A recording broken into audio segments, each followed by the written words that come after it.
ဒါဆိုရချက်သားရှင်ပုံတော့လုပ်ဖို့ပေါ့နော်ချက်တုံးဖြူလေးထောင်းတယ်နည်းနည်းမညက်ညက်လေးထောင်းတယ်ပေါ့နော်ပြီးရင်ချက်သားလေးပြုတ်ထားတဲ့ချက်သားလေးနည်းနည်းပြီးထည့်တယ်ချက်သားရှင်ပုံထောင်းပါဗျ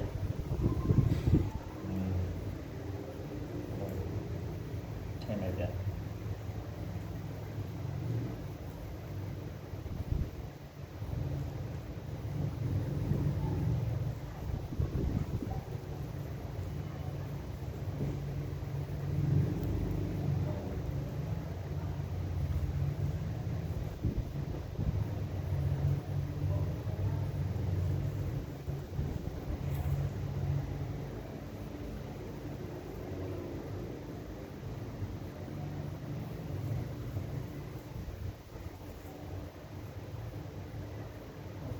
လောက်လို့ရပြီ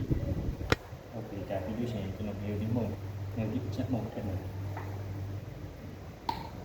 ဒီချက်မုံထည့်မယ်ဟိုလိုဘောနော်အစမ်းနေနေကြတဲ့ပြောအစမ်းနေရပါအဲ့ဒါအစမ်းညာရုံးသေးဘူးစားချုံမလေးထည့်မယ်စားထည့်မယ်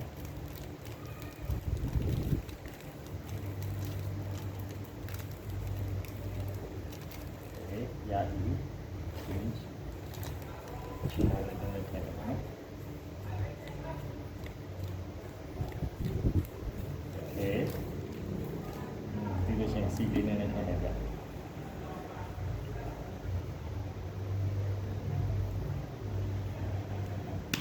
okay နေပြီးတော့ထည့်နော်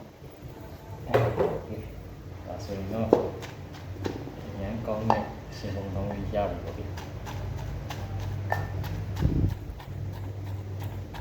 ါ့တော့နားလေးရတယ်သင်ကြလာတယ်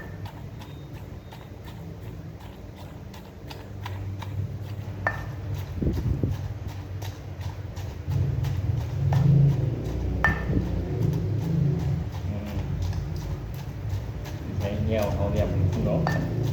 နားလေးပဲပေါ့ကျွန်တော်ဖြူနားလေးအသားလေးစိတ်ဝင်သွားအောင်နေပြီးဒီနဲ့တမယာလေးအချိန်လေးကြာရင်တမယာလေးညှစ်ထည့်ပြန်ကောင်းပါလေဗျာဒါ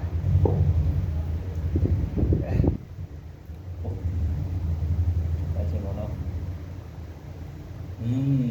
ကောင်းပါတော့ဖိုင်ပါနော်